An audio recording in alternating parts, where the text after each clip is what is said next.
Welcome to This Week in Guns, a podcast that covers the commentary on the latest firearms industry news, information, and buzz. Brought to you by the Firearms Radio Network. I'm your host, Jake Challen, president of FRN. You make this show possible. That's right. You simply click through our Amazon affiliate link the next time you're shopping online, and a small portion of your sale goes to supporting pro-gun radio like This Week in Guns. You can also pledge your support at the new firearmsradio.tv/pledge. A great panel this week. We have Braca James, chairman founder of MASF, or otherwise known as Modern American Shooting and Firearms. Hey, Braca, what's up? Hey, good evening, Jake. How are you? Glad to be here.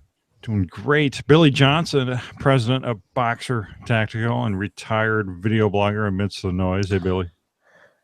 Hey, Jake, how you doing? I'm still retired this week. We'll have to see what next week shows. Did you not write that in? Did someone else write in the retired part? I don't know where the retired part came from. Definitely. I am temporary. I mean, it's been a year. I'm still in retirement. We'll see. 2017 might be the year. It's called a hiatus. Remember what they did with The Sopranos? They waited a year and a half to release anything new. I mean, it's okay. It's done. I'm a UFC fan, and in the UFC, it's always like some fighter goes into retirement, and then 2 years later he comes out, and so I'm in retirement. And Natalie Foster, Girls Guide to Guns and Love at First Shots. Hey, Natalie. You know it's shot singular, right? Shot. Oh, love it first shot. Love it first shot. Shots. Love it first shot. Oh, come on, no one just takes one shot. Well, but it's love at first shot. It's like love at first sight. Come on, Jake. Come on. Anyway, hi. Nice to see all of you. It's great to have you back. Thanks. So what you're saying, Jake, is it takes more than one shot for you. Yeah, apparently, because apparently we're already having Facebook audio issues here. How's the audio now, Facebook viewers? I tweaked a little setting here. The views and opinions expressed in this podcast are those of the individual co-hosts and do not necessarily reflect the official policy or position of the Firearms Radio Network and or their employers. Viewer discretion is advised, especially on live shows. That's right. Every week we stream live on YouTube and Facebook, and Facebook isn't always happy with us. So check out Patriot Patch Company. Patriot Patch helps make this episode possible. We got some new cleaning mats over there, and the new miniature bullet bill patch is also out. And we have some new pre-orders up too. We have camping patch up for pre-order, and I'm trying to think. We have another one. We have a Patches Against Humanity patch out, so you'll have to check that out. PatriotPatch.co. Sign up for email newsletter, chance to win a patch a month. Head on over to PatriotPatch.co. Top stories this week. Natalie's going to start us out with something positive. Yes, we're rolling straight into the positive news, which I'm always very excited about. It's a great way to get things kicked off, I think. Right, guys? Okay, so first, very, very exciting news out of Missouri. I know I saw a lot of chatter about this on social, and it is that Missouri overrides a veto to pass constitutional carry. So we now have constitutional carry in the state of Missouri, the great state of Missouri, where there have been many gun battles. So this is pretty cool. What do you think, guys? I think it's awesome. I think they're the 12th state now, I believe, because a couple of them are contested, so they don't count them as official yet. But yeah, 12 states out of 50. We're making headway. Yeah, that's a very big deal. Sorry, go ahead, Billy. And they also kind of, I don't know if they had a castle doctrine before, but it looks like they made some improvements to some stand your ground protections, which is good. But I think like something the opposition said, one of these reps from Missouri said, what did this guy say? This is great. Okay, so this is in response to stand your ground. He says, "You pulling a gun out puts you and your entire family in mortal danger because now you have escalated what otherwise would be a robbery into a scenario where the trigger could be pulled." So Senator Jason Holzman, a Democrat from Kansas City, wants you to be a victim. So when you're robbed, you should just let someone rob you and you shouldn't have the right to defend yourself. So Senator Jason Holsom, you get the Jacktivist Award this week. And I mean, like, come on. You didn't escalate the situation. You didn't decide to rob someone. Someone decided to rob you. And Jason doesn't think you should be able to defend yourself. And most of the time, what a robbery is committed with? A weapon. So it's already been escalated. Your life is in danger as far as I'm concerned. I mean, even if they didn't show a weapon, someone coming up to you and say, "Hey man, give me your money." You don't know. You hand them their wallet. You don't know what they're going to do next. You didn't make that decision, right? They made the decision to rob you, and they could take your wallet and they could pull the gun out and shoot you right there. So yeah, I agree. It's insinuated. He's calling the victim here the one that's escalating the situation. It's absurdity. Well, it seems like there are so many politicians who will likely never be subjected to a scenario like that because they are constantly surrounded by their own personal protection in terms of, human bodyguards. So they're never going to really have to deal with scenarios like this. So, and two, they've never done any of the training. They don't know what actually happens. They haven't talked to law enforcement necessarily. They haven't looked at statistics. They haven't read actual scenarios. So, I mean, it really comes down to their imagination, literally just, I don't know, You're right. Speculating what they think may happen. Complete speculation. I think it's awesome to see, though, the checks and balances on how our government was designed to work here. The government vetoed, and Congress came together and they overturned his veto, which is beautiful. And now Nixon, what's his name? What's the governor in Missouri? Is it Nixon? Well, and this isn't the first time that he vetoed it, or at least the Missouri governor vetoed. Oh, he's the most vetoed. He's now the most vetoed governor in history. Oh, is he really? Yeah, Nixon. Wow. Yeah. So, yeah, I read here, he is now considered the most vetoed governor, which in my opinion is kind of awesome. I mean, kudos to the politicians in Missouri that are saying, hey, we don't like what you're doing and we have the power to overturn it. Yeah. That's really great. All right. So the next story that we've got going on here is the Katie Couric story. I'm sure many of you have seen this, but she was sued, I believe it was yesterday, maybe it was today, for $12 million for defamation in her anti-gun documentary. She was the producer, as you will recall. So this is a big deal, and a really big deal. And $12 million is a lot more than that documentary probably made. And I know we have some people on the panel tonight who were involved. So anyway, what do you guys think about this? I know, Billy, you were involved in making documentaries. You know a lot about that world. What do you think about this? You can be sued for a lot of, you can technically be sued for anything. And, you're going to have to go in front of a judge, and the judge is going to make some decisions on whether or not the lawsuit stands. And then it's going to go forward to trial if he said yes.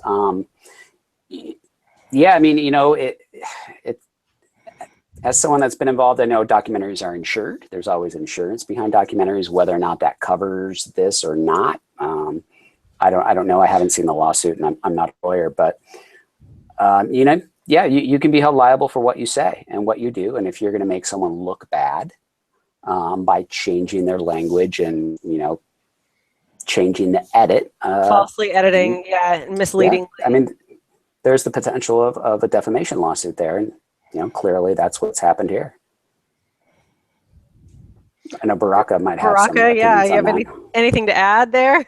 Well, the fact of the matter is, she, from the beginning, she kind of invited us under false pretenses. There was a total of 12 of us for this roundtable, quote unquote, documentary, as she told us that it was going to be. And as we were walking in, prior to sitting down with her, before we went in while the cameramen were setting up, they told us that, she'd come. She said she was looking for an unbiased point of view to get both sides of the story, and wanted to know what us law-abiding citizens thought. She asked me about my involvement with BCDL and if I had any other involvement in the gun community. So I told her about MASF, and she liked the idea of us educating striving to educate law-abiding citizens. And she was like, oh, this is great. And that's how I ended up sitting to the right of her during that thing, because she was very buddy-ish with me during the time. And Phil Van Cleve, who had actually invited me, he's the president of VCDL. The statement that he officially put is, what does the VCDL hope to accomplish in this lawsuit, ? The first bullet point is, hold the filmmakers accountable for misleading the audience and misrepresenting us. 2, to compensate the VCDL and the VCDL members who were harmed by the film, which would be all 12 of us, because all 12 of us were members there who were harmed by this. Because obviously, if they're going to sit there and say false, misleading things and then and make it look like we didn't respond back in an educated manner, that's harming all of us. And then last is to set the record straight and hold her accountable, because journalism is supposed to be unbiased. That's the whole thing. You're supposed to get two halves and present them both equally and let the people form the opinion. It's supposed to be an ethical process of, bringing the truth forward. And that's not what they did. They manipulated otherwise. So. Hey, Baraka, let me ask you, did someone there in the group record the session other than the filmmakers? Yes, one of my friends who sat across from me, unfortunately I won't name him because of the lawsuit, right. But he always carries a recorder with him and records 24/7. So were the filmmakers aware that recorder was there? No, they were not. It was under his shirt. Okay. Where it always is. So I've done a lot of, I can't say a lot, but I've done a handful of. Let me add something to that. In Virginia, you don't have to alert anyone. It's a one-way. The law is if right. You're allowed to record one way, and you don't have to tell someone you're recording them. So I've been in interviews, kind of high stakes interviews where there's a lot of tension, from what it sounds like to you, she came in the room and she didn't make it seem like there was going to be tension. I've come into an interview as a filmmaker where the people are already hostile towards me because they have a perceived opinion about what I want to talk about. And they knowingly take the recorder out and like set it down right in front of you. And they're like, here's my recorder. I see your camera. Let's go. Not at all. Like I said, she was very warm and very inviting and very much, put me at ease, because I was cautioned before when I was invited. Immediately, my friends are like, you shouldn't go and do this. This is not going to turn out well. And it's probably going to be a biased piece. And anything positive you say is probably going to end up on the editing floor, which a lot of the positive points I did bring were not included in the film. Of course not. Right. It's the power of the edit. I will tell anybody, if you're going to be on camera and you see more than one camera, know that, first of all, just one camera, B-roll, they can edit you any way they want. But when you see multiple cameras, it can be cut any way to Sunday. I mean, the possibilities of changing someone's language and presenting an interview as something completely different is endless. It's as creative as the editor can get. And yeah, they can get you to say whatever they want you to say. It's true. Yeah. Right. Well, when I go into interviews, I know what I want someone to say, and then I figure out the way to ask the questions that get them to say that. I mean, that's what a good filmmaker really does, right? I know what I need from this person. How do I ask the question to get them to say that? That makes sense. Or the other way, like you said, Baraka, I just come in and I'm buddy with everybody. I try to bring the tension down, and we're all buddies. We're all here. We're talking about this. This is great. Right. And then people get more relaxed, and then their guard drops, and then they start to tell things. But in the end, when I go back to the editing room, I'm just going to freaking cut it any way I want. Not me. I'm saying, and speaking in filmmakers in general. Yeah. Michael Moore. Hi, Michael. I think he watches every week. So well, he's right up the road for me. Oh, you think so? Hi, Michael. Oh. Maybe I can do this remote from his front yard. There we go. Oh boy, that brings us to the end of the positive news. So, new social media site sweeps up gun supporters that Facebook tosses out. There's a new social media site in beta testing right now called Weapons Feed. I got an invite. I installed it or signed up for it today, and they're trying to be very Facebook-like. They're trying to set up the interface like Facebook. They're trying to set up your feed like Facebook. So we'll see. We'll see if this one takes off. A lot of them have tried, and none of them have really taken off There's an Instagram like one out there. What's that one called? Gun. I think that one's already dead. Honestly, Gun Squad. I tried. Instagram thrives. I mean, gun community thrives on Instagram now. Yeah, that's true. Very Totally. much so. But they pull posts. They punish people Shut for. people down. And they changed the algorithm majorly. I mean, Well, yeah. And So- we have no idea what's in that algorithm if the word gun, all of a sudden, Is you're going to get suppressed. less reach because you Right. mentioned that word. I mean, it could be Seems written so. anyway. Yeah. Yeah, so the weapons feed is interesting because you drop down this tab to change your profile or other stuff settings, but one of the options is to go pro. I'm like, what? And so you click on that, and they have 4 different levels here you can choose from. Second Amendment supporter is $1 a week. Patriotic is $50 a month. Executive is $500 a year, and Wow. VIP is $5,000 for lifetime. And the Patriotic, Executive, and VIP, they have like built-in post boosts. So like Patriotic, you get 5 post boosts a week. Executive, you get 20 per week, and then VIP, you get 40 per week. So it's. I get the impression that they're trying to do a Facebook-like algorithm where it doesn't show you everything. It tries to learn what you like to look at, and it hides stuff you don't engage in. And so then they're, in a way, trying to monetize it in a similar fashion to Facebook, it looks like. and that's what So makes does it require an invite? It does. It's Currently. in beta. Well, I think because it's in beta right now. Right. I think, the one thing they face here, I think trying to start a new social media network is going to be really difficult. And I consider that's like it's like a vertical social media network because it's all evolved around, guns. Because on social media, while, firearms and the Second Amendment is a huge portion of things I'm interested in, I'm also interested in a lot of other things. And I connect with a lot of different people Right. that might not care about that. That's true. So, and Well- it's tough because you build your ecosystem, right? And it takes you put all this stuff in there. And now I'm going to go over here and build my ecosystem over here. I'm not a Facebook fan. I'll be the first to admit it. And I'm concerned about the direction, but it's a tough sell. Well, and it's almost going at it completely the opposite way because all the Facebook and Instagram became such big places for the firearms community because why? Because that's where people were already at. Right. Right. Well, but also the mainstream media was already demonizing us, right? So that became a way for a long time. Social media was completely neutral, and we weren't judged, and then we could interact with each other, obviously. But I think the biggest piece was that we found neutral ground for the first time in a long time.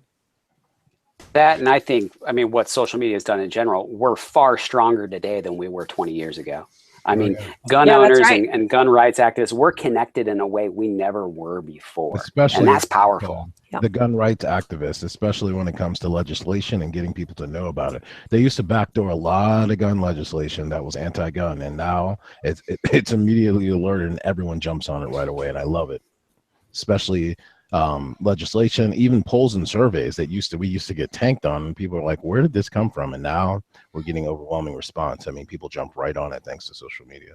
Yeah. Right. I mean, I wish these guys all the luck who started it. I think it's a real uphill battle, but I don't know. I don't know what the answer is to Facebook. I really don't. I mean, when you get billions of people or 1 billion people, I think I think they already passed 1 billion people now on Facebook, right? Yeah, they did. You're right. Man, that's so powerful. Yeah. That's a third of the, well, wait, no, there's 6 billion people on the planet, right? Aren't we? I think we're close to 7 billion now. Okay, well, still, we're Right. looking at such Well, an and all amazing of them- fraction of the entire global All population. of them would have been on Facebook if that rocket didn't explode a couple of weeks ago. Or if, you know, Oh, China z- didn't have complete I was going to say media censors, bans. right? China, all these other countries that censor. Oh, Zuckerberg's gonna get another drone up there soon. Yeah. For So he people was on that the don't know what SpaceX that one, huh? was. That was a Yeah, so they're putting a Facebook satellite up. The satellite's gonna beam internet to a drone. The drone will fly 24 hours a day over an area and beam Wi-Fi down. So that's his solution to get internet to the developing world that, you know, See, I always thought Google was going to be Skynet, and now it's really Facebook. now it's Facebook. Yeah. Yeah. Well, Crazy how that works. Do you know that the Skynet apocalypse happens on my birthday? I really don't know what that says about me. But every time August 29th rolls around, it's like, not this year, not quite ready. Well, there's a lot of it's funny, he's actually riding and piggybacking satellite technology. I used to work for a satellite company called O3B, and they specialize in low orbiting satellites that beam directly 1 gig of internet from 8 miles of space, and they can do that anywhere in the world. Carnival Cruise lines were one of the first people to actually sign up for that, to get Wi-Fi on all of their cruise ships, because before there was no Wi-Fi. So they have satellites that rotate, and as it drops off, the signal degrades a little bit, but the signal picks back up and shoots bandwidth down. Because previously, countries like Iraq would only have our home connections are faster than the whole country of Iraq. I mean, it's ridiculous. They have microwave site to site, which means that it's a microwave dish that passes, I know I'm getting too techie for you guys, I'm sorry, that passes the signal back and forth between it. And if birds fly through or anything like that, it causes interference. Forget about rain and any kind of bad weather. And the bird grows a third wing.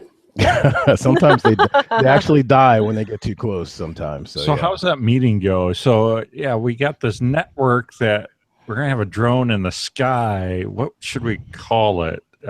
Sky net. That's already been taken. We'll call it Facebook net. Yeah. All right, moving on to Kalashnikov continues to release new wares at the Army 2016 Expo. The new Sega MK107, which is somewhat geared towards competition shooters. It's actually pretty cool looking for a Sega. Link in the show notes. And then also the new RPK 16 machine gun, the VSV 338 sniper rifle, SVK marksman rifle, and PL-15 pistol. All these in a video. We talked about some of these last week a little more in depth, but now there's some more video footage of them up being ran. Pretty cool stuff. If you guys are into Krinkhoffs, check it out. Show notes are always at firearmsradio.tv. Any of you guys AK fans? No. Not really, to be honest with you. Good old spray and pray 7.62 by 39. Yeah. I mean, they're cool and fun to shoot, but man, kinda. But then I don't know. It just feels so hodgy. It does. I'm sorry. I'm going to shoot an AR every day. That's awesome. That's, you know what else feels hodgy? Can I just say this? Like when you're turkey hunting and they put the thing and, you know, it's like a net thing and it's because the turkeys can see everything. So you got to have, you know, you got to have camo, everything, right? But then they have this little slit for your eyes and it's like, man, I'm not doing that. Like I do not accept facial coverings with just the eye open. I will do face paint all day, every day, but I will not do Why, that. you feel like you're wearing a burqa or something? Yeah, that's what I'm saying. What if it's way cold? too close. Well, Way Natalie, too close. Natalie, please don't beat me up for this, but when you first popped on the screen, I thought you were wearing a schmog around your neck. Oh, well, but that's So not, no, that's not. Well, you said hodgy. this is- I'm just okay. the way they Okay, were. but that's not hodgy. Think, okay, how many contractors wear those, right? True, That's not true. hodgy, True. right? No, We this made is, it our own. We made it our own. yes, true story. This is, and also they wore it on set when I was on a movie in Jordan. But Okay. this is actually a Lululemon scarf. Thank you. Oh. Yes, all the wives They out are- there will know. All the ladies out there will know what's up. I just thought they just made yoga pants. What happened? What's going on here? Oh my gosh. It's all right. I appreciate your ignorance. I think it's really cute.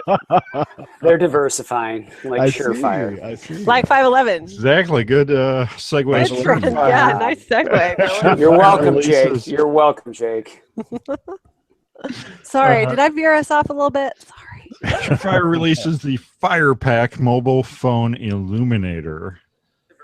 So this is like a big old light kit that you can strap to your phone, basically. It's got two LEDs that create effective 16 by 9 illumination area for recording video. The LEDs can output up to 1,500 lumens, and fully adjustable for 4 different output levels. You know what though? Okay, Jake. I've really researched this thing. I spent an hour looking at this thing, and I gotta say, Surefire. What are you guys doing? I know. I feel like they fire a bunch of people. All this, a lot of contracts go away, and now I feel like this is just this is the shotgun approach to product development. Hey, what market's big? That's Surefire's best invention, dude. Right there. Cell phones. We're gonna make a light to go on the back of your cell phone.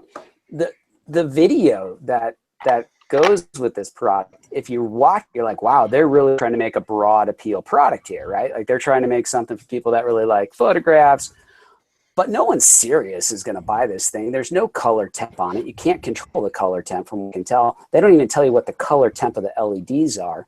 And anyone who knows that you use LEDs are really sourcey. So they're really spotty, and you never get a real good broad diffusion with LEDs. And so hence why they put 2 of them on there, and they say they're going to angle one way and one the other way, whatever. Only thing I was surprised about when I went and looked at it was like $299. And most people listening to this are like, holy cow, $299. Hey, it's Surefire, people. That's cheap. Right. That is cheap for Surefire. That's right. I agree. But I'm looking through this. I'm like, this is a different, they're trying to market this product to such a broad market. That's not Surefire, man. Surefire is known for making lights for weapons, lights for war fighting, right? Mm-hmm. Like muzzle brakes, right? Magazines, and we'll put that aside. But like, this is just, I want to call them up and go, bros, what are you guys doing? But you gotta give them, look, they're running a business. They're diversification is always a wise move, right? So they're probably just kind of dipping their toes in a new market.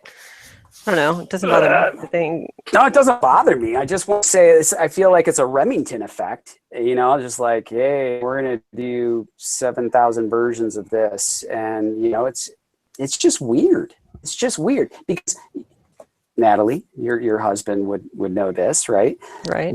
If you want to make something for phones that lights photography, it's a huge market. And there's a bazillion light options out there for lighting prosumer photography. Like this, this little guy. Yes. That's cool. They've now just jumped into a market that, first of all, they know nothing about. And this costs them a lot of money. They spend a lot of money on this. Tell you the color temperature or, That's the first thing I look for. I'm like, what temp are these? What temp? And there's nothing. There's nothing on their website at all about color temp. And Surefire also has high quality iPhone cases now for $25. And Magpul makes a belt.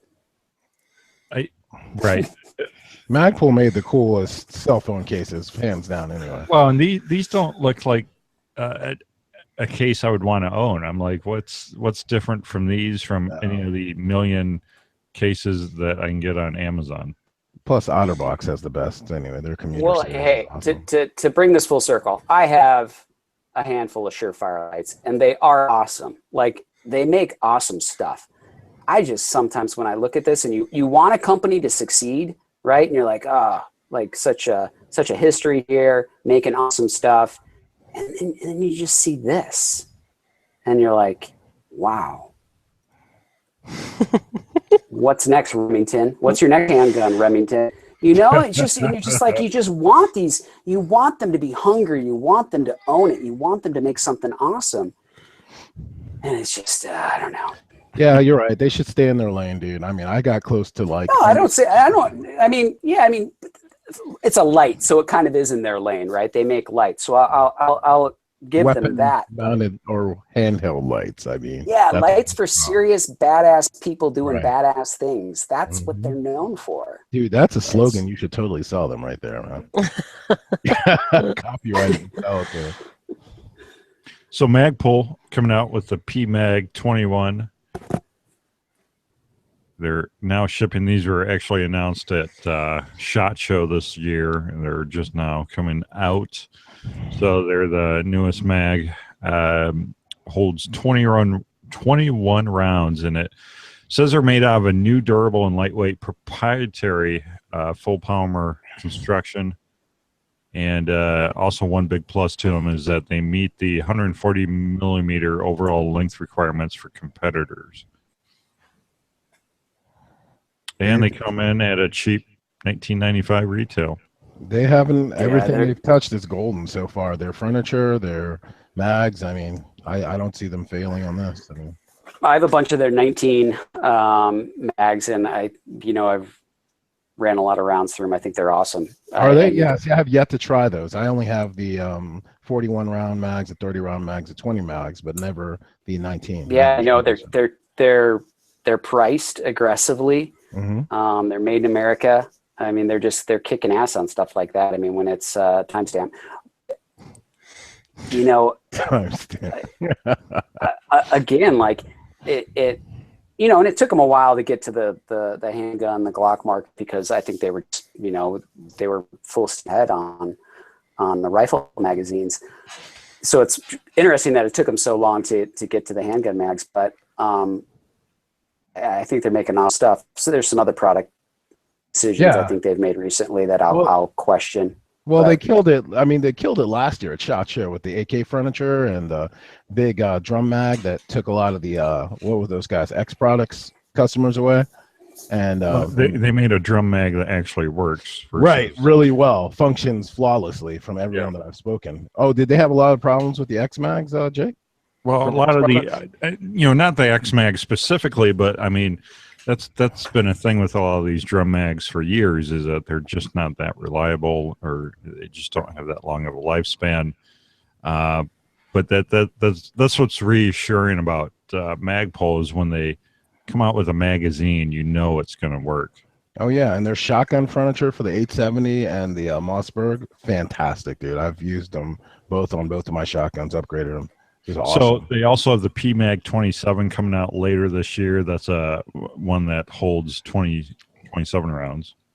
So that's going to compete with the 30 round Glock branded mags, but it's going to come in at probably $10 less actual store price.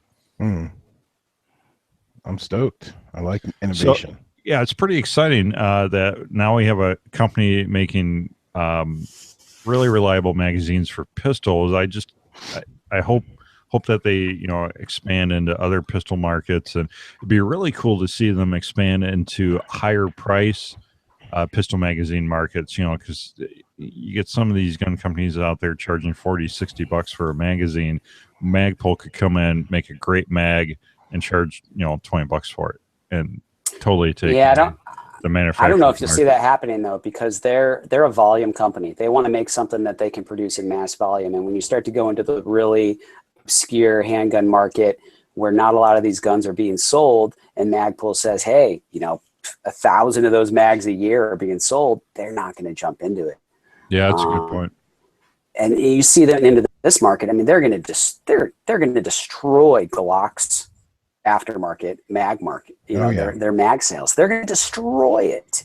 I agree. And they look for those opportunities on where they can do it. And I think you've seen that recently with them jumping into clothing and them jumping into a lot of other accessories. Now, the bags they just came out with. Yeah, I mean, everything, right? I mean, that tells you that they're really trying to diversify. But, there's also that concern when a company has too much money to spend and they diversify too quickly, sometimes quality is sacrificed, and you start to get into markets that you don't understand. the one thing about getting into clothing is there's a massive SKU issue, right? Oh, it's just a pair of pants. We're going to make a pair of pants, guys. And then you're like, we need it in 3 different colors. Oh, and there's about 15 different sizes.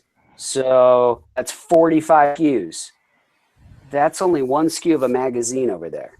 The company, they don't think about this. They got one SKU of a magazine. They got 45 of a pant design. And that's the stuff that kills companies like this when they do it. They don't understand that.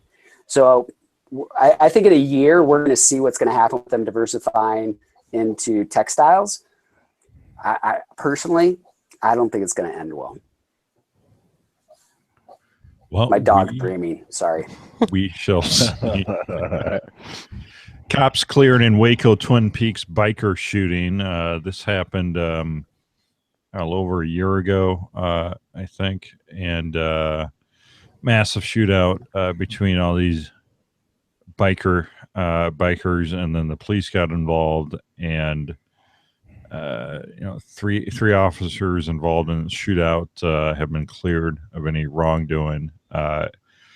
We talked about this when it first happened, and several reports coming out at the time seemed a little sketchy as to how it started. So it's still not conclusive, is it? No. That's fog of war, right? And it was a bloodbath. I think 9 people died. Isn't that right? It interested me in particular because that's kind of my hood. I went to college in that area. So I know exactly where that area was. It wasn't there when, that particular shopping mall, or at least those businesses, were not there when I was in school, but I know exactly where it is. And that area has just had a really rough go. They had that big explosion, I think 4 years ago now, and that killed several people. And the fertilizer plant, is that where that was at? Very, very close. I remember that. Within a couple of miles. That's right. So if that, maybe 1 mile, so it's just north of Waco.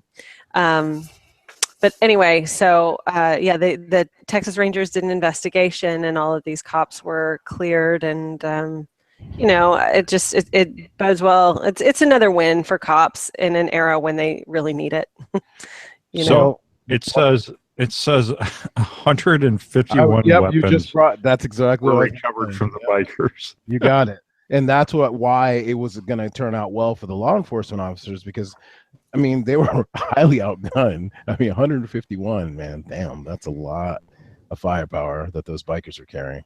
And they've got to go through and check all those guys' hands for GSR, check all the weapons, see if they were recently fired and discharged. That's a lot of police work now. And there's no way they could have gotten everybody, right? It was just absolute chaos after the fact. So. All right, Sammy has released some recommendations on salvaging wet ammo here with all the flooding in Louisiana. So what do you do? What do you do if you stockpiled 100 years of ammo and it gets flooded out? How much would that suck? Well, the thing I don't understand is I store everything myself in ammo cans, dude. So they're waterproof. I don't know if you have to. They, it always says keep it in a cool, dry place. So a lot of people do the basement, but I wonder how many people don't actually go and put them in ammo cans. I wonder. I think a lot don't. I don't have I have ammo cans, but yet most of my ammo is not in them. Oh, okay. So yeah, if I lived in a floodplain, I would not have my ammo where it could get flooded out. But some people are limited by where they live, and obviously their house might not be a second story. They might not have those options. But an ammo can, you go to a gun show. You get an ammo can for $10. That's where I get mine, dude. Every time. Yep. Yeah. So you're gonna fill it with. Sorry, Jake, but you're gonna fill a $10 ammo can with $300 in ammo. It's a good investment. Right. Completely. Yeah. Totally. I'll be right back. I gotta put something away.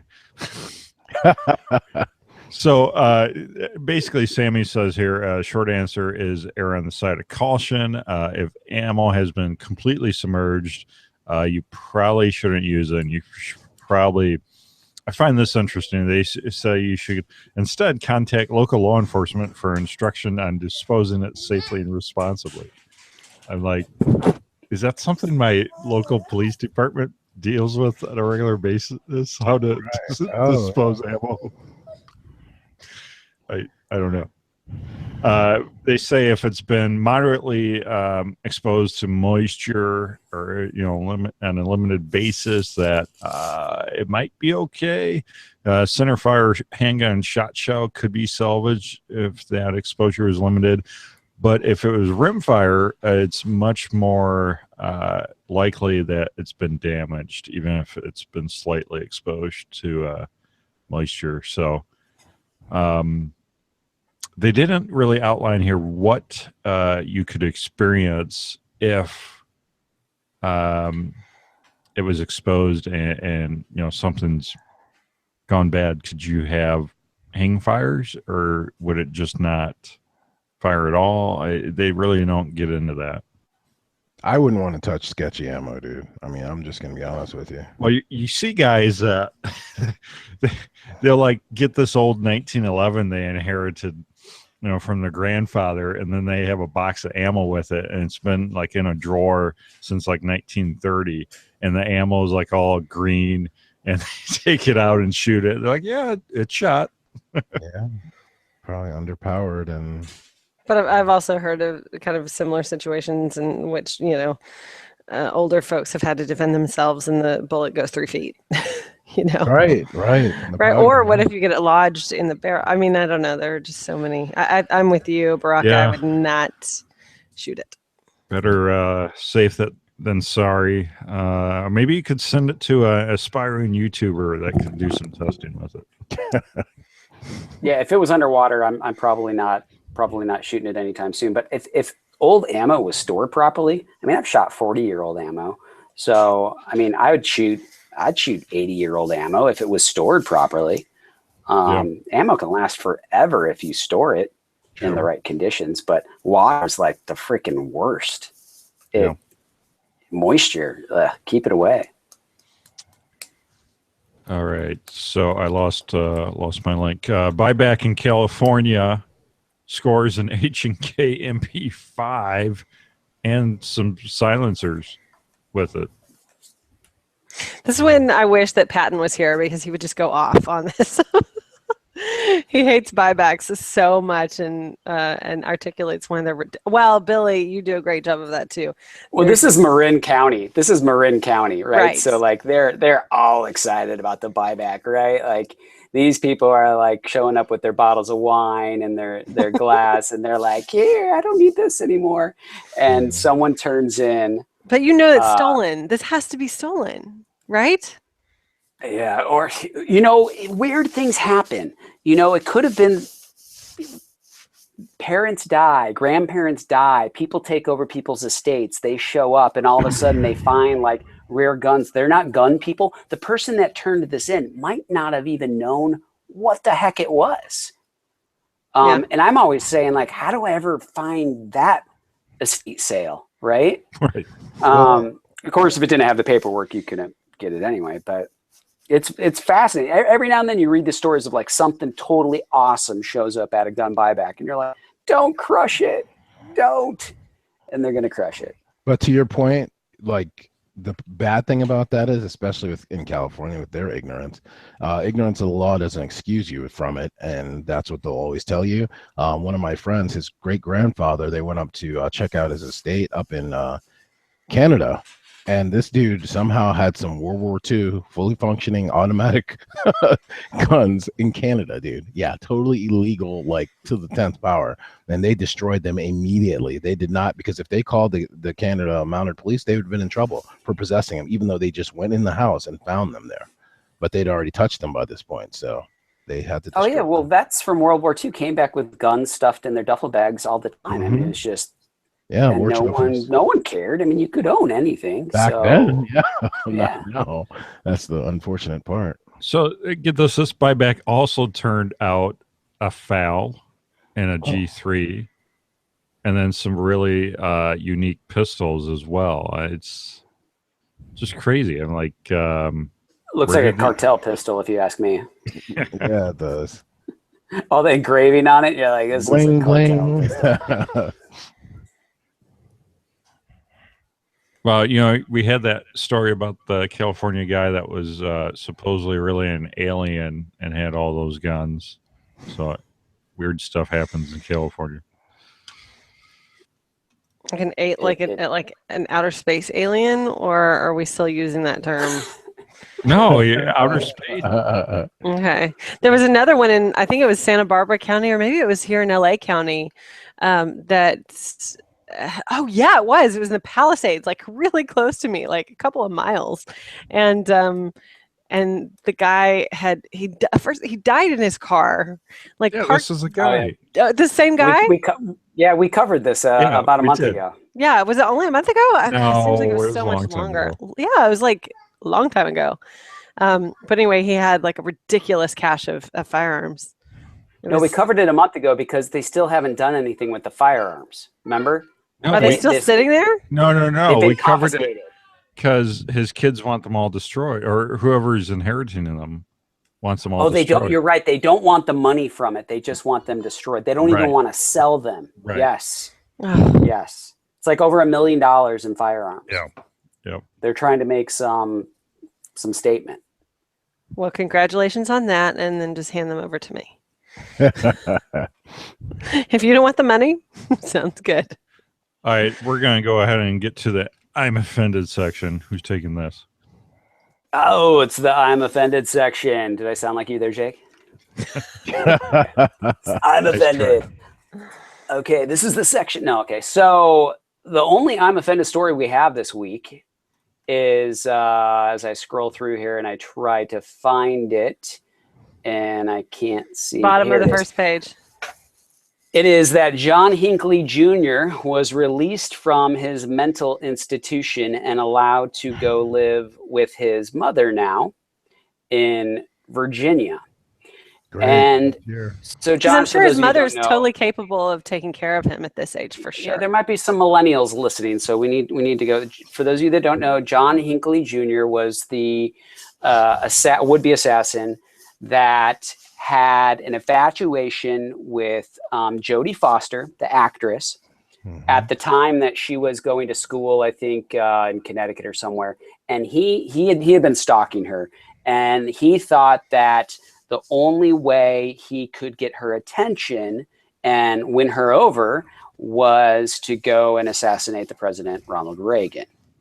Yep. So he obviously walked out there with a revolver as Reagan was coming out and shot him and 3 other people. I believe it was Brady, and then there was a Secret Service agent, and then there was someone else I think 4 people got shot. What a lot of people don't know is Reagan actually, it was a ricochet off the limousine that then went into his chest. It wasn't actually a direct shot. Hey, Billy, but anyway, what's that? Oh, I was just going to say, by him shooting Brady, what happened? What came of that? I'm just curious. Well, this is where, obviously I'm offended anyone trying to assassinate the, president of the United States, but we should particularly be offended because John Hinckley Jr. gave us the Brady Bill. James Brady was shot, gravely injured, just passed away a couple of years ago. And actually when he passed away, it was ruled a homicide, but because Hinckley was convicted on, was declared mentally incompetent, and we don't have double jeopardy, he can't be tried for Brady's homicide. But so that whole situation gave us the Brady Bill, and I've dragged this out way longer than it needs to be. I'm offended about the Brady Bill. Go.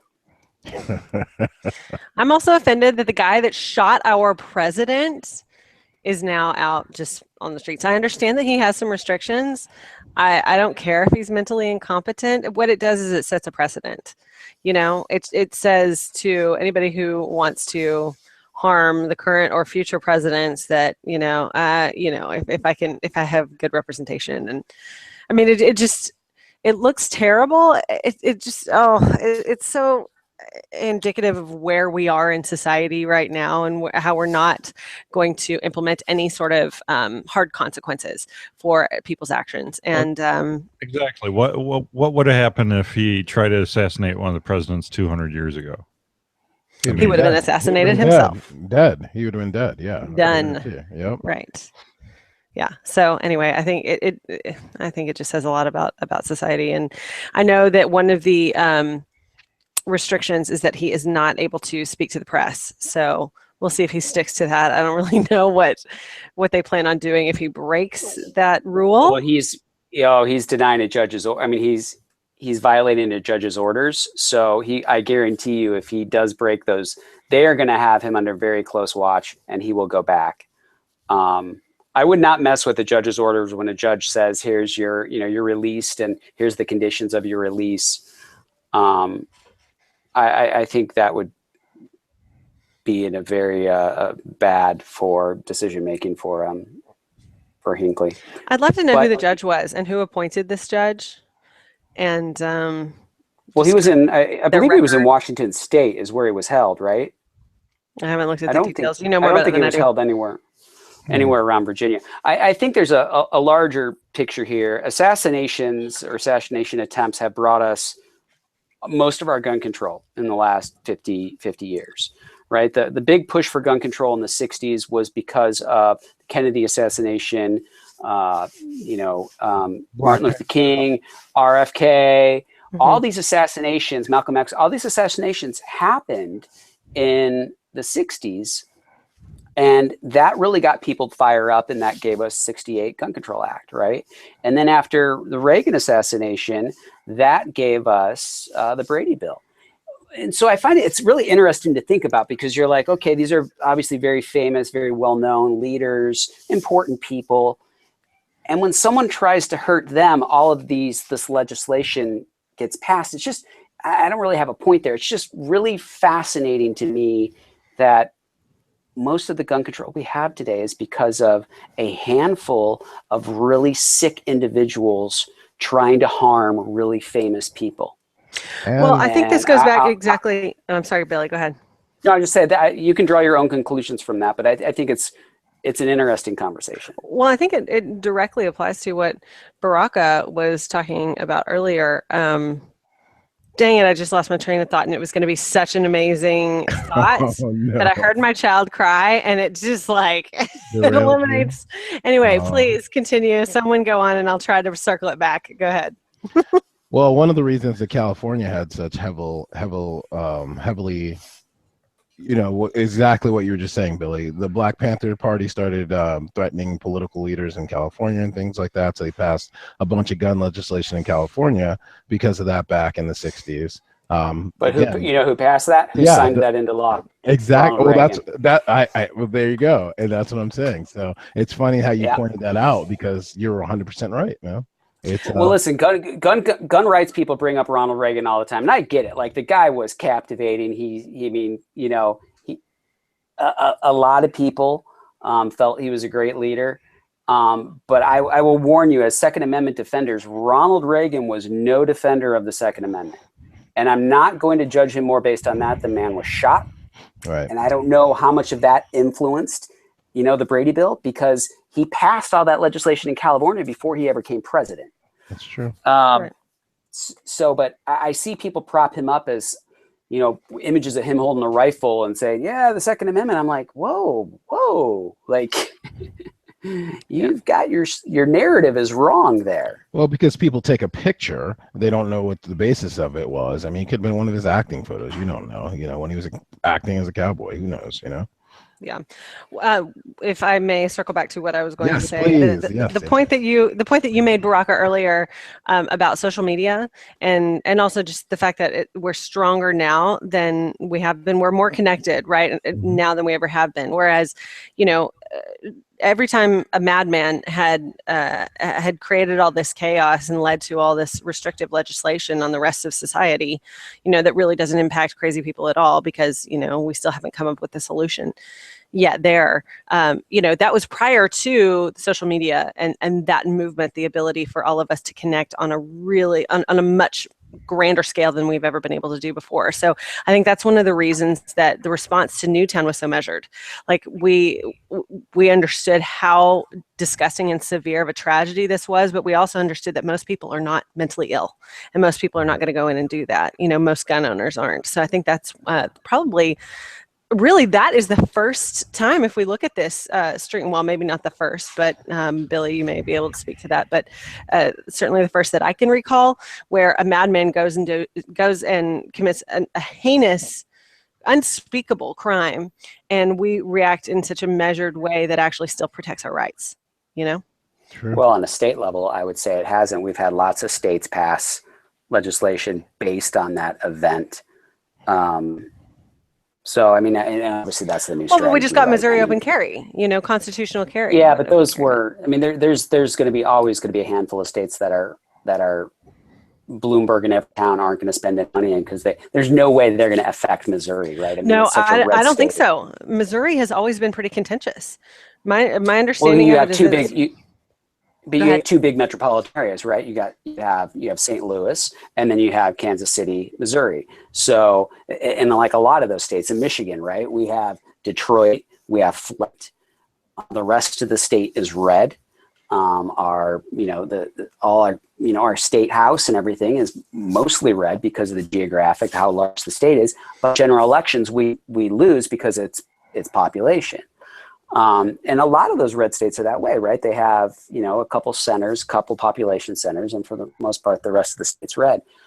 You That's know, in the California. Northeast, I mean, but the population's there, and you've seen a lot of legislation pass, both in, you know, Connecticut and Maryland and Washington, you know, California. I mean, you got a whole bunch of stuff going on right now. And in almost every one of those situations, Newtown's been brought up.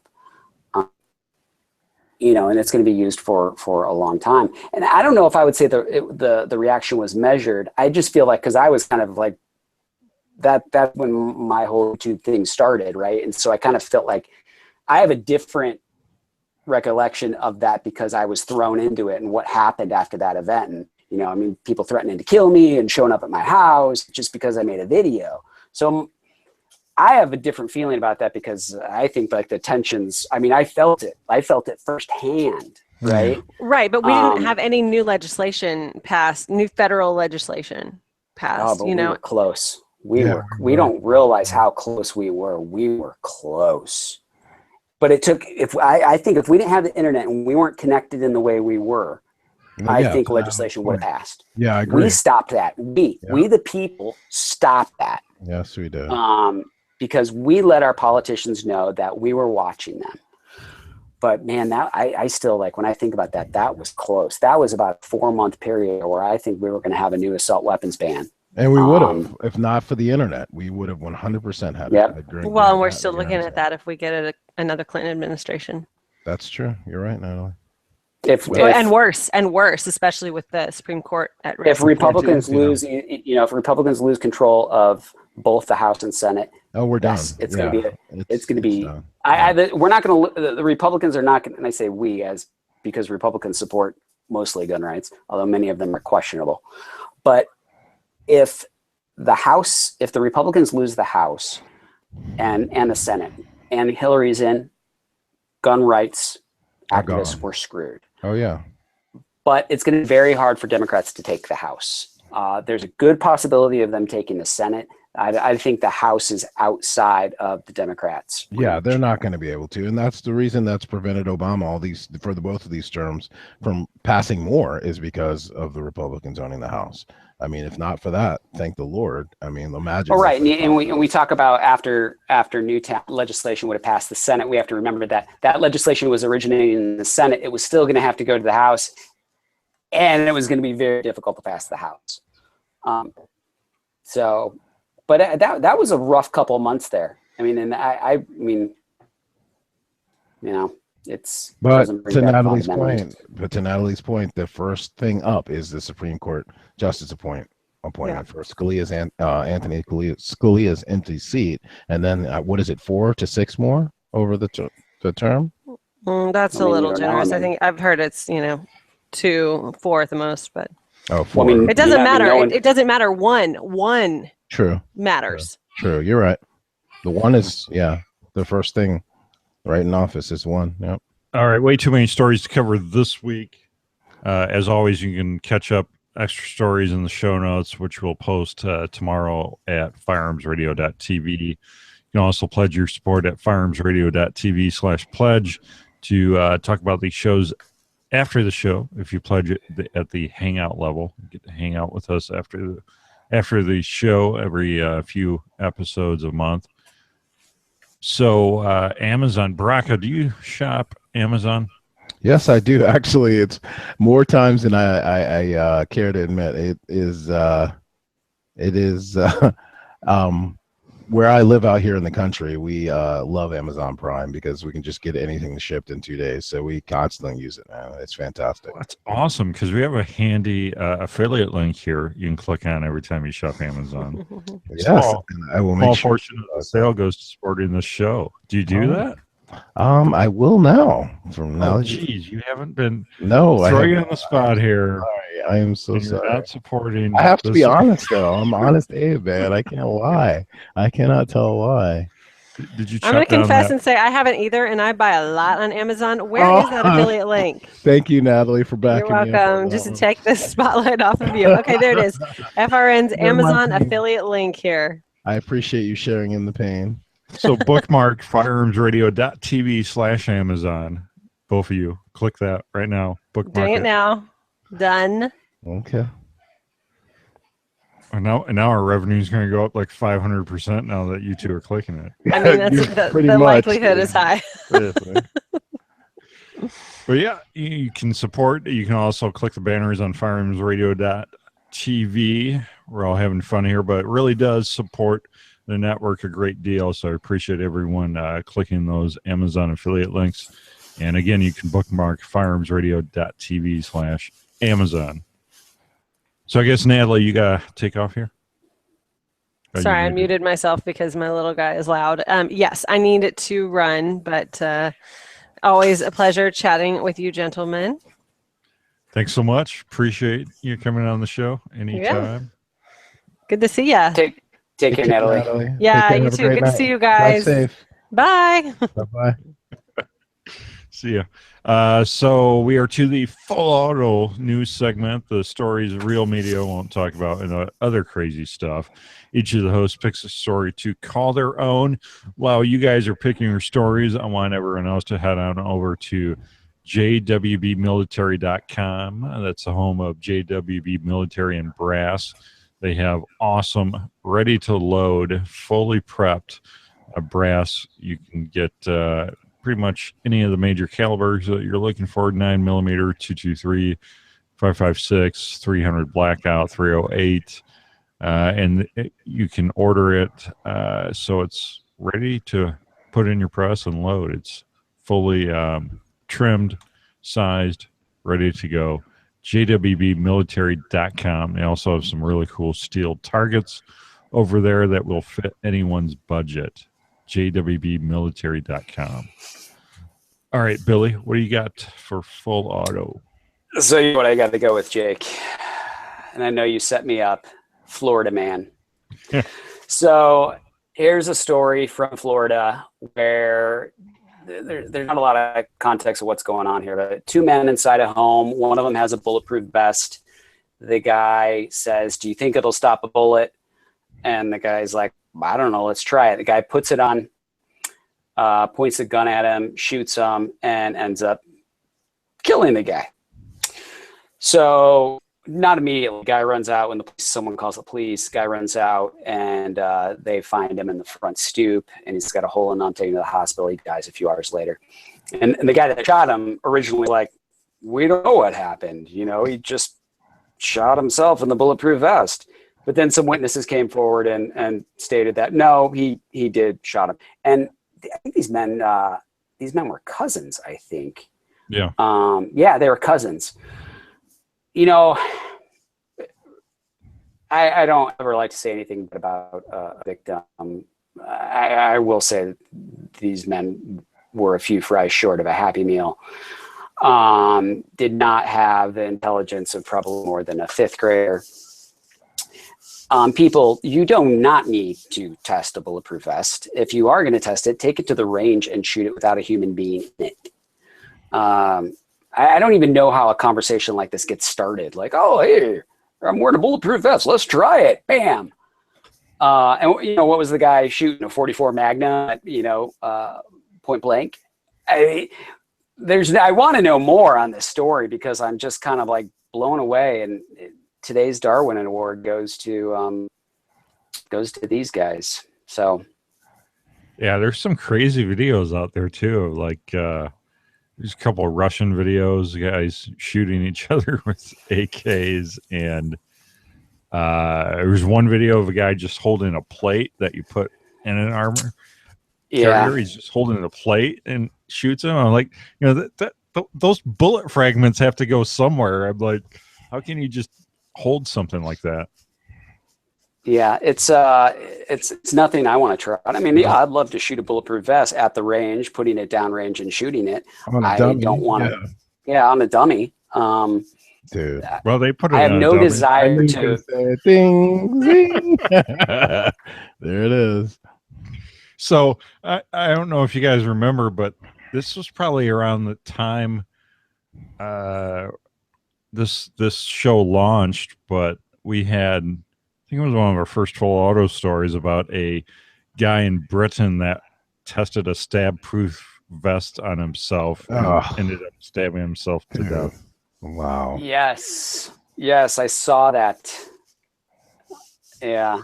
Well, because in the UK, everything's about they want a vest that prevents puncture wounds, since there's very few firearms, but there's plenty of stabbings in the UK. Hey, funny how that works. Yeah. Again, I don't want to try that.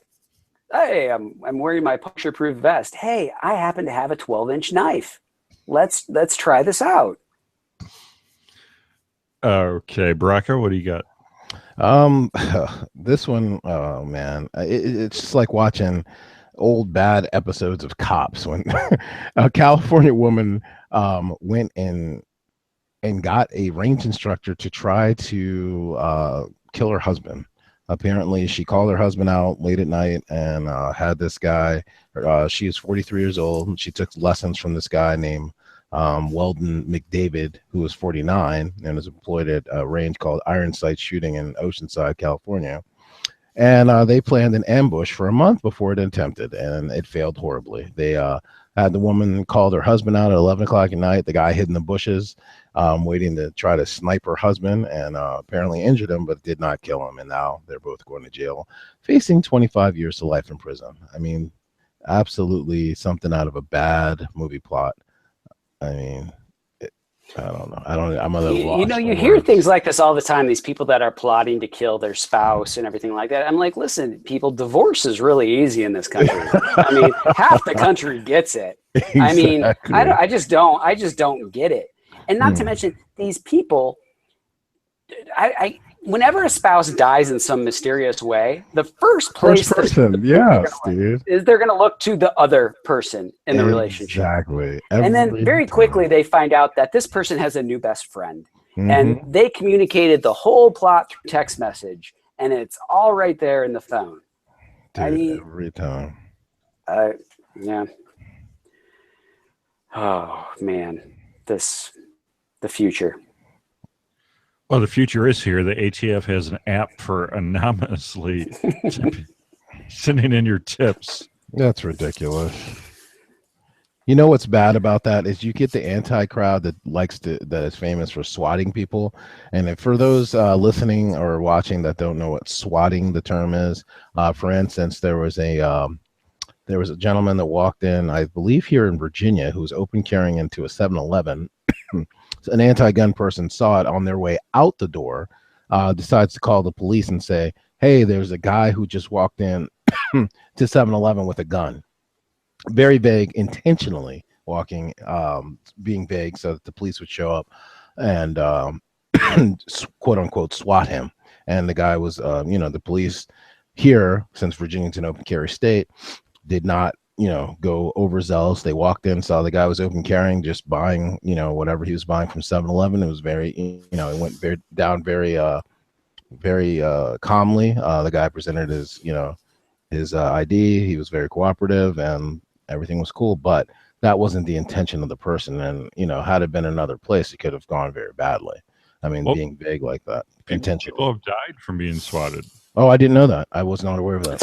It's popular in the video game world where people do live video games and then hackers find their address, and then while they're live playing a video game with like 100,000 people watching them, the SWAT team rolls in, and these people think it's really, really funny. Dude, what? I've never even heard of this is where it comes from. It comes from the video. It comes from the live video game world. Oh, wow. Where these internet celebrity video game players put themselves in the corner and people watch them play the video game, and then they get swatted. It would be like someone finding our home addresses and sending the police to our house right now while we're live on the show for a kick. Man, that's insane. I had no idea, man. It is absolutely insane. And to go back to that list, or the ATF whatever tip list, the reported app.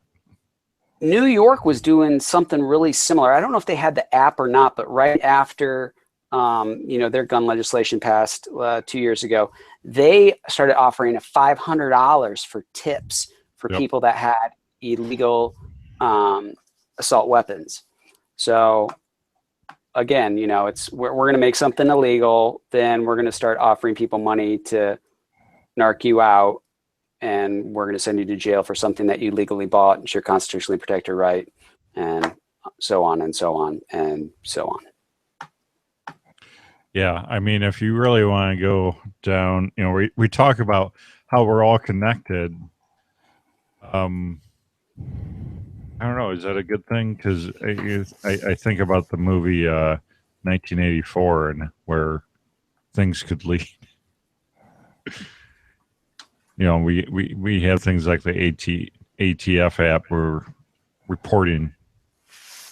Well, yeah. What happens when someone posts a photo on Instagram and you realize that photo was tagged at a location in New York, and assault weapons are illegal in New York, and their photo is an assault weapon, and then you can start to tell that by looking through their feed. Oh, this is their house. I can tell this is their house, and then you report them. I mean, there's a whole host of issues and problems. It's really sad because there's Instagram gun pages that those people are in New Jersey or New York, and they'll have on their description of their page or whatever that all guns owned here are New Jersey legal or something like to that effect, because they're afraid of that. Isn't it? It's so disgusting to think about that. It's your natural, civil, constitutionally protected right. You want to take a photo of a gun, and you have to put a disclaimer on it to prevent yourself from possibly being investigated. Right. Just think about that for a second, people. That's horrible. But you guys got me excited about one. So you guys, for those of you who do not know, I'm a metalhead, like to the end, dude. I love it. I love metal. Been listening to metal forever since I first heard Metallica in 7th grade, their Master of Puppets album. I listened to that tape over and over, day in, day out for a month until I knew every song on it, and just went insane from there. I probably have 50 gigs of metal, so much black metal from Czechoslovakia, Norway. I mean, I've got there's a lot of bands like Emperor, there's just so much. There's Burism. There's I can go into an hour of that. But anyway, there's a band called Devil and they came out as ardent supporters of Second Amendment rights and shooting sports, and I think that's really awesome because the front man from Kill Switch Engaged is it's apparently his band, and I just think that's really cool that they stepped up and said that they're pro Second Amendment, because there's a lot of it's really funny because a lot of dudes I know that are in the shooting sports love metal too, just like they kind of go together a little bit there. But I just thought that was really cool that they stepped up a big band like that in the spotlight and said that. Very cool. Yeah. Awesome. Any other stories we have to cover, Billy? Oh, I didn't read through them all, Jake. I just found that Florida man. You put that right in the beginning for me. And I was like, Florida, I got to talk about the Florida man. All right. Well, have a new way to support This Week in Guns. Go over to firearmsradio.tv/pledge, and you can support the show at little as $5 a month, $10 a month, or after show level. Actually, we knock the price down on the after show level. Current after show list subscribers need to head on over to firearmsradio.tv/pledge and resubscribe, because it's now just $30 a month to hang out with us after the show. It also costs you the price of your dignity, but what's that? So head on over there, pledge. Really appreciate you guys if you could pledge just $5 an episode to help out the Firearms Radio Network and This Week in Guns. That would be huge. firearmsradio.tv/pledge. And Patriot Patch Company also helps make this episode possible. New pre-orders are up. Like I said, that camping patch pre-order is up. If you're a fan of video games, you'll get the camping reference right away. And also the brand new pre-order is up for the Patches Against Humanity.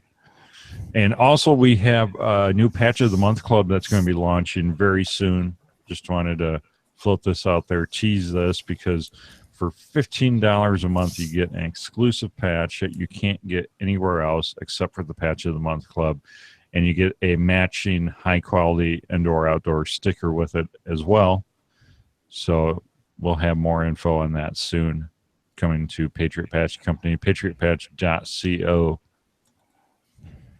And quick announcement, no show next week. Looks like the wife and I are scheduled for baby number 5. Yay! Congrats! Congratulations! Awesome.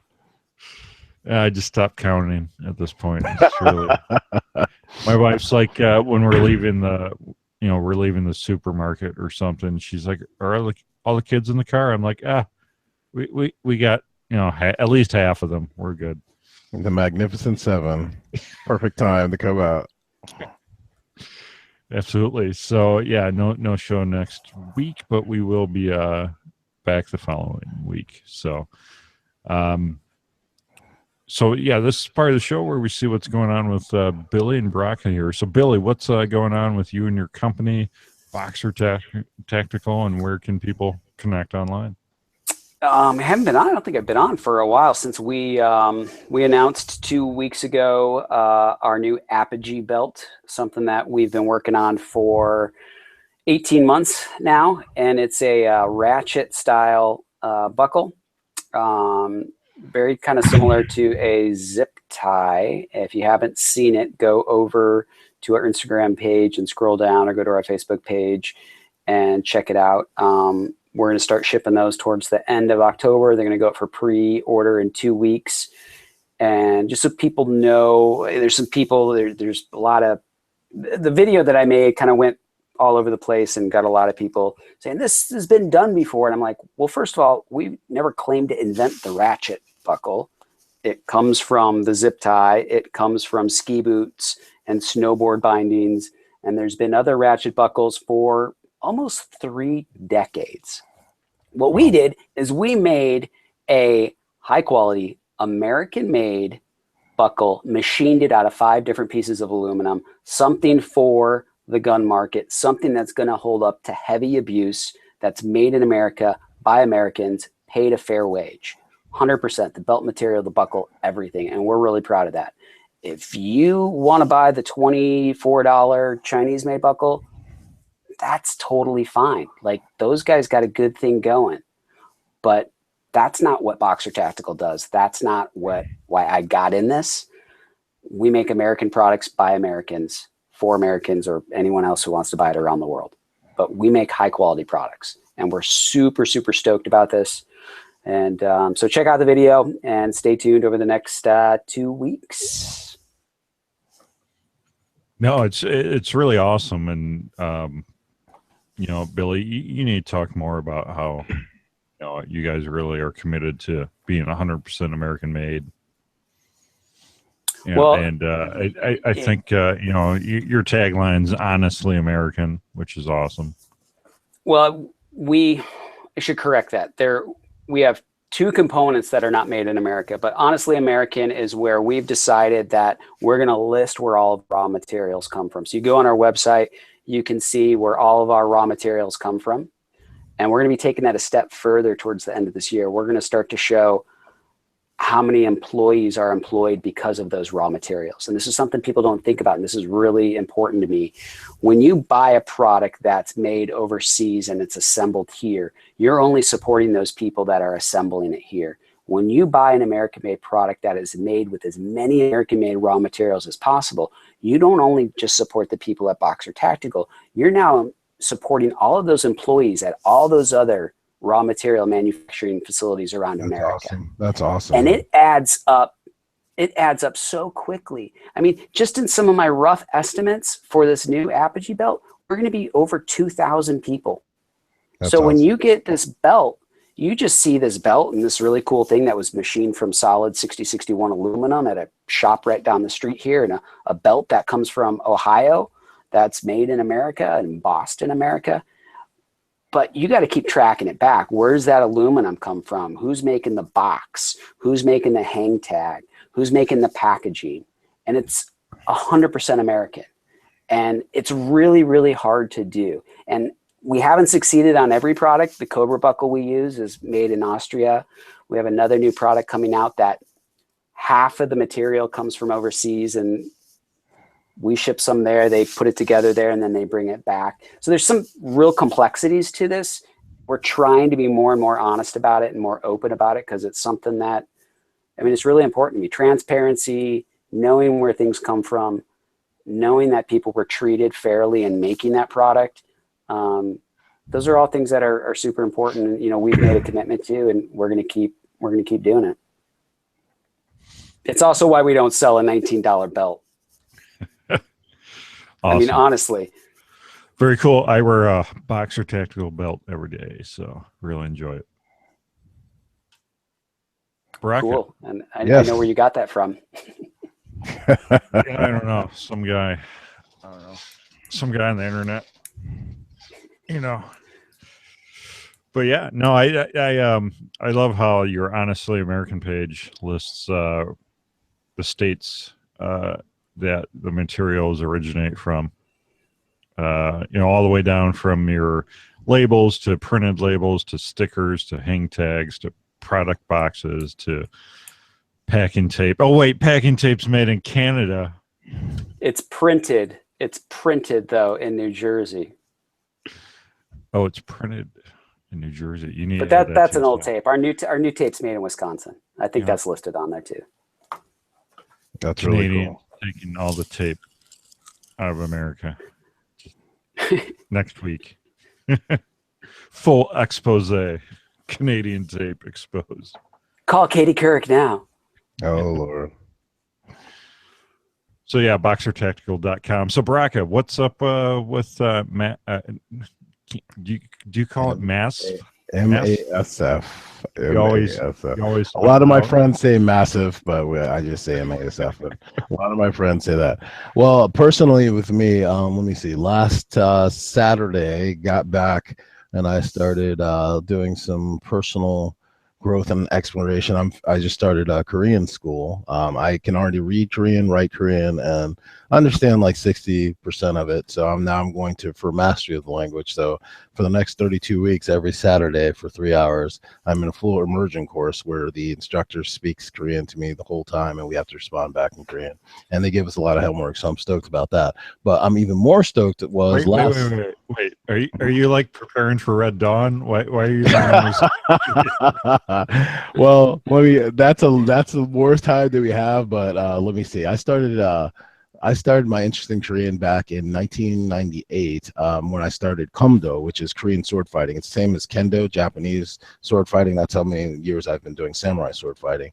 And I've been mastering the sword all of these years, and I wanted to learn more about what my instructors were saying. From there, I started working as a part-time security guy on the weekends at a Korean nightclub that was all Korean people. So I learned how to read Korean in like a day. It was very easy. It's very phonetic, and I have an aptitude for languages. I also know some Spanish, Arabic I took for 5 years. I can read, write that. I don't know. I have an aptitude for languages, some Chinese, a lot of Japanese, just picked up here and there, but Korean specifically. And then, you know, my wife was born in Korea when she was 3 and then moved here. So she speaks Korean perfectly with no American accent, and then English perfectly with no Korean accent. And all of her family, like her grandmother, her mother and father, they don't speak a lot of English. So it will help with my extended family as well, who love and adore me. So You really wanted to see what the in-laws were saying about you. well, it's also important for one of the reasons Korean people don't like people to marry outside of their culture is because they're afraid of their culture being lost. My kids are half Korean, with me being mixed of being Black, white, and Native American. My children are half Korean, so it's important for them to know their culture, especially. So they are learning not only the language, but it teaches the cultures, the instruments like the kayagum, which is the Korean long guitar-looking, bass guitar-looking thing that it originated from China. All Korean, Japanese originated from China. Even their base of their language originated from China. Like in Korean, they have what's called Hanmun, which is Chinese characters, but they're exactly Chinese characters, but Korean people pronounce them differently from the way that Chinese people do that. But they all have the same meaning, and that's where their language originally originated from. And then I think it was in the Goryeo dynasty, the Korean king changed and made Hangul. And like I said, it's all phonetic. It's really easy to read, and I'm really stoked about it, man. It's just another thing to add to my toolbox, another tool. So on Sunday, we had a private class here where MASF here at our HQ, our house, my compound over here, we have a range, and we hosted Steve Fisher of Sentinel Concepts. You see my shirt here. And he came out and he taught 14 women a pistol class, who most of them had never shot a gun in their lives. And it was an awesome class. They were all wives, mothers, and so basically some of my wife's mommy friends, as she calls them, some people we knew from school, some people from church, some were MASF members, and it was an all-ladies class. And Steve Fisher, I mean, you want to talk about a dedicated trainer. He came all the way from Michigan and came to teach this class, and he did a fantastic job with these ladies, because a lot of them had never fired a gun before. So he had a plethora of guns he brought with him. There's probably, if you go to masf.co and you see on the splash page, you'll see a picture of Steve kneeled down and the 14 ladies behind him. And if you go click on the article, in the article, you'll see the link to the pictures. You'll see all the guns that he laid out. He brought some really high-end guns, some Nighthawks, some souped-up Glocks, and a bunch of stuff. And not only did he go through the basic safety, he went and did a giant safety brief, medical brief, went out to the range, and then at the end of the class, with each and every woman, he had women who had never shot, and I'm telling you, each one of them were shooting probably at 5 yards, a 1.5 to 2 inch group.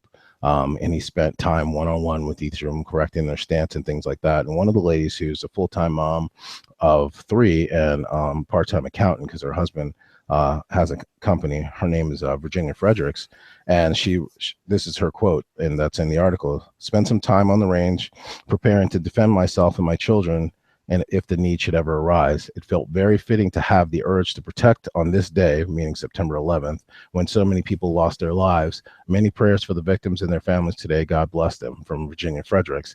And it was just it was a really good day to have a great class where all of these women basically, you know, one of the biggest things that came out of almost every one of their mouths was, you know what, our husbands are not always around. They're always out training. It's time for us to get training. We're with our kids. We're at our homes.